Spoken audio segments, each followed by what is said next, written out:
جب میں ایسے نظام کی بات کرتا ہوں، ایسے نظام کی تشکیل نو کی بات کرتا ہوں، تو اس کے لیے پہلے سے ہمارے سامنے اسلام کی صورت میں نظام موجود ہے جو ان تمام ضروریات کو پورا کرتا ہے. تو اگر اسلام کو نظر انداز کر دوں تو میں سمجھتا ہوں یہ کہ میں دانشمندانہ کام نہیں کروں گا. لہٰذا میری مجبوری یہ ہے کہ میں اسلام سے آغاز کروں، اسلام کے ساتھ اپنی بات کا آغاز اس کو لے کے چلوں. یعنی بنیادی مقصد جو علامہ اپنی فکر کا بھی قرار دیتے ہیں اور جس کی تکمیل کے لیے وہ ریاست کو ضروری سمجھتے ہیں، وہ ہے تقریم انسانیت، وہ ہے وحدت انسانیت. یا میں جاوید نامہ سے بھی 2 اشعار کوٹ کرنا چاہوں گا، جس میں جب علامہ نے محکمات عالم قرآنی کا ذکر کیا، یعنی قرآن حکیم کی روشنی میں 4 بنیادی عقائد کی طرف اشارہ کیا، جس میں اس ایک بہتر نظام کی طرف بڑھنے کے لیے تو سر فہرست جس چیز کو رکھا وہ خلافت آدم ہے، جس میں وہ آدم کی اور انسانیت کی تکریم کو بڑے مؤثر انداز سے بیان کرتے ہوئے کہتے ہیں کہ درد و عالم ہر کجا اسرار عشق ابن آدم سر اسرار عشق سر عشق از عالم ارحام نیست او اسان و حام و روم شام نیست برتر از گردوں مقام آدم است اصل تہذیب احترام آدم است. یعنی تہذیب کی اصل یہی ہے کہ آدم کا احترام جو ہے اس کو یقینی بنایا جائے. اس کے بعد تیسری جو بڑی بنیادی بات ہے کہ جو اقبال کی جو مثالی ریاست ہے اس میں عوام کے حقوق کا تحفظ ہے، عوام کو ان کے حقوق جو ہیں وہ میسر ہیں، مہیا ہیں. یہ ایک بہت وسیع بات بن جاتی ہے کہ اس میں کیا کیا کچھ شامل ہے، کون کون سے حقوق شامل ہیں. لیکن خود آباد کے اندر ہی جو بڑا بنیادی تصور علامہ دیتے ہیں وہ فرماتے ہیں کہ روسو سے بہت پہلے اسلام نے ریاست کو ایک کانٹریکچوئل آرگنزم قرار دیتے ہوئے اس ایک ایسا سٹرکچر قرار دے دیا ہے جس میں حقوق و فراز کا بڑا واضح تعین موجود ہے. اور پھر ہم دیکھتے ہیں جب علامہ ہماری فکری جو سیاسی فکر ہے اس کو بیان کرتے ہیں اپنے معروف مضمون دی پولیٹیکل فلاسفی آف اسلام اس کے اندر، تو اس میں بھی جو بڑے اسکول آف تھاٹ رہے ہیں تشکیل حکومت کے، ان میں جو اہل سنت کا ہے خلافت کا ادارہ ہے، اس کے لیے اصطلاح علامہ نے استعمال کی ہے. وہ جہاں علامہ کی ندرت فکر کا مظہر وہ اصطلاح ہے، وہاں وہ علامہ کی اس مقاصد کو بھی بیان کرتی ہے کہ اسلام کا جو سیاسی نظام ہے اسے کیا ڈیلیور کرنا چاہیے، اور ماضی کا جو سیاسی نظام تھا وہ کس طرح سے آگے بڑھتا رہا. تو اس کو علامہ عنوان دیتے ہیں الیکٹو مونارکی کا، جس کے بارے میں فرماتے ہیں کہ رسول اللہ صلی اللہ علیہ وسلم کے بعد جو خلافت شروع ہوئی وہ خلفاء راشدین کے زمانے میں تو اپنے ایک مثالی جو تھا مقام اس کے ساتھ اور مثالی کردار کے ساتھ وہ موجود رہی، اور بعد میں اس کا جو کردار رہا اس میں ملوکیت کا بھی اثرات آگے، لیکن اس کو علامہ نے الیکٹو مونارکی کا نام دیا ہے. اور آج کی جمہوریت کو اگر ہم اسی اینگل میں دیکھیں تو مونارکی ڈیموکریسی بھی کہہ سکتے ہیں کہ خلافت راشدہ میں جس انداز سے یا میثاق مدینہ میں جس طرح ہمیں ملتا ہے، رسول اللہ صلی اللہ علیہ وسلم کے زمانے میں ملتا ہے، آج کے زمانے میں کس انداز سے ہم نے وہ آگے لے کے چلنا ہے عام آدمی کی اس حق کو. جو عوام کے حقوق کے تحفظ کا علامہ کا پرسپیکٹو ہے ریاست کے حوالے سے، پھر یہیں سے علامہ کا جو تصور حکومت ہے وہ سامنے آتا ہے، جس کی چند جو بڑی بنیادی چیزیں ہیں ان میں سر فہرست وہی کہ ایک حقیقی جمہوری روایت جو ہے اس کو فروغ دیا جائے. اس کے بعد دوسری بڑی بنیادی بات یہ ہے کہ اسلام کی عطا کردہ جو سماجی معاشرتی اور سماجی اقدار ہیں ان کو فروغ دیا جائے، اور اس کے بعد انسانی وحدت کا جو خواب ہے اس کے امکان کو بروئے کار لایا جائے.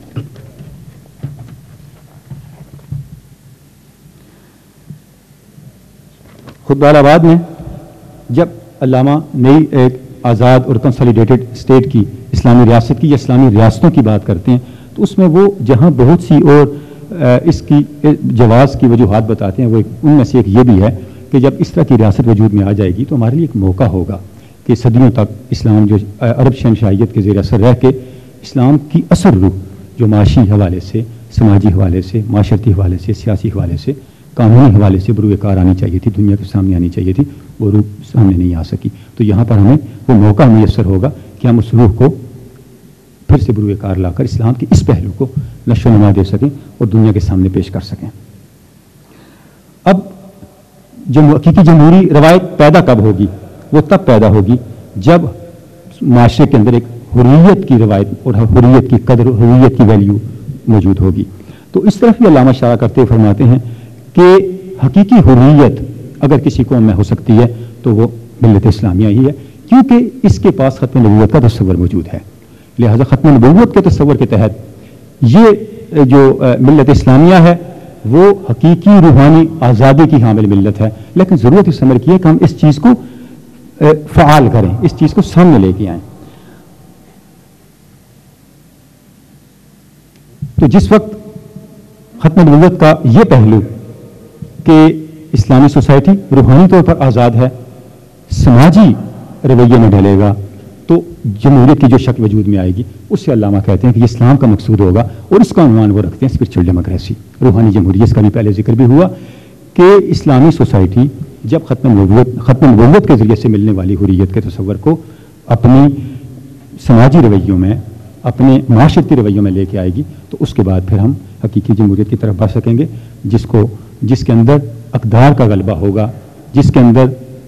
بنیادی جو معیار ہمارے سامنے موجود ہے دور نبوت کا، دور خلافت راشدہ کا، اس کا غلبہ ہوگا، اور اس کے تحت پھر فیصلے جو ہوں گے وہ مادیت یا مادی مفادات کے تابع نہیں ہوں گے۔ دوسری بڑی بات تصور حکومت کے حوالے سے کہ اسلام کے جو سماجی، معاشرتی، معاشی اور قانونی اقدار ہیں ان کا جو احیاء ہے اس کو ممکن بنایا جائے، اور تیسری بات وحدت انسانیت کا قیام جو ہے اس کو ممکن بنایا جائے۔ علامہ کا تصور ریاست، جب ہم بہت سے اس پہ بات ہو سکتی ہے، قلت وقت کے باعث میں آخری 2 باتیں عرض کر کے اجازت چاہوں گا۔ جو علامہ کی شاعری کو سامنے رکھیں، علامہ کی نثر کو سامنے رکھیں، صرف یہی نہیں کہ علامہ نے صرف فکری حوالے سے یا نظری حوالے سے اس پہ کلام کیا، بلکہ عملی لحاظ سے بھی اگر ہم دیکھیں تو اس کے اطلاق کے بارے میں پورا شرح صدر حاصل ہے۔ مثلا اگر ہم علامہ کی پنجاب لیجسلیٹو کونسل کے ممبر ہونے کے دوران ان کے ڈیبیٹس کو دیکھیں، ان کی تقاریر کو دیکھیں، تو ہمیں مختلف مسائل پر جو اس دور کے معاشرے کو، اس دور کے عوام کو درپیش تھے، ان پر علامہ کے بڑے عملی خیالات ملتے ہیں۔ مثلا معاشی حوالے سے جو مسائل تھے لوگوں کو، تعلیم کے حوالے سے جو مسائل تھے، ملازمتوں کے حوالے سے جو مسائل تھے، اقتصادی حوالے سے جو مسائل تھے، طب کے حوالے سے جو مسائل تھے، بنیادی سہولتوں کے حوالے سے جو مسائل تھے، ایک معاشرے کی تشکیل کے حوالے سے جو مسائل تھے، ان سب کے سب مسائل پر بڑا واضح ہمیں علامہ کا ویژن ملتا ہے، علامہ کی جو ہے وہ افکار ملتے ہیں، ہمیں ایسی ٹھوس مواد ملتا ہے جس سے آج کے معاشرے کے لیے بھی ہم بڑی واضح رہنمائی لے سکتے ہیں۔ قائد اعظم کے نام علامہ نے جو اپنے آخری زمان میں خطوط لکھے، جن میں سے بڑے ایک عام خط کا ذکر اپنی گفتگو میں جناب قبلہ ڈاکٹر جاوید اقبال صاحب نے بھی کر دیا، تو اس خط کو اگر ہم دیکھیں تو کتنے واضح طور پر علامہ اس میں فرما رہے ہیں کہ ہمارا بنیادی مسئلہ کیا ہے، وہ ہے اقتصادی مسئلہ، اس کا حل کیا ہے، وہ ہے قانون اسلام کا نفاذ اور قانون اسلام کا اجتہاد کے ذریعے سے فروغ اور تعبیر نو اور تشکیل۔ اب وہ کیسے ممکن ہے؟ جب ہمارے پاس ایک آزاد خطہ ہو۔ جب تک ہمارے پاس ایک آزاد خطہ نہیں ہوگا، ایک یا ایک سے زیادہ ہمارے پاس اپنی ریاستیں نہیں ہوں گی، تو ہم اپنے قانون کا نفاذ نہیں کر سکتے، اپنے قانون کے دائرے کو وسیع نہیں کر سکتے، لہذا اس سے ہم مستفید نہیں ہو سکتے۔ یہی نہیں بلکہ اس کے بعد آپ دیکھیں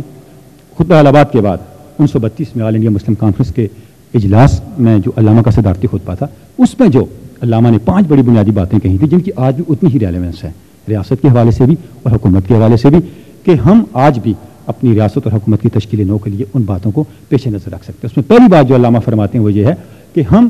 اپنے عوام کے جو سیاسی شعور اور سیاسی تنظیم ہے اس کو میچور کرنے کے لیے کام کریں۔ ہماری ایک ایسی سیاسی جماعت ہو جو گراس روٹ لیول تک عوام کی سطح پہ اتر کے لوگوں کی سیاسی تربیت اس انداز سے کرے کہ اس میں ہر طرح کا سیاسی فکر جو ہے وہ فروغ پا سکے، لوگوں کے سیاسی افکار آگے آ سکیں اور لوگوں کی پارٹیسپیشن سیاسی عمل کے اندر ممکن ہو سکے۔ اور دوسری بات کہ وہ سیاسی جماعت، اب دیکھیں 1932 میں علامہ فرما رہے ہیں، کم از کم 50 لاکھ کا ایک فنڈ قائم کرے اور وہ فنڈ پھر لوگوں کی بہبود پہ خرچ ہو۔ اور تیسری بات جو علامہ اس کے اندر فرما رہے ہیں وہ یہ ہے کہ نوجوانوں کی تنظیمیں قائم کی جائیں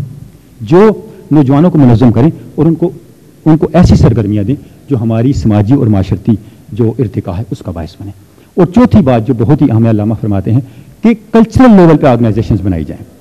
خواتین کی بھی اور مردوں کی بھی، جن کا سیاست سے کوئی تعلق نہ ہو، لیکن وہ لوگوں میں جو ثقافتی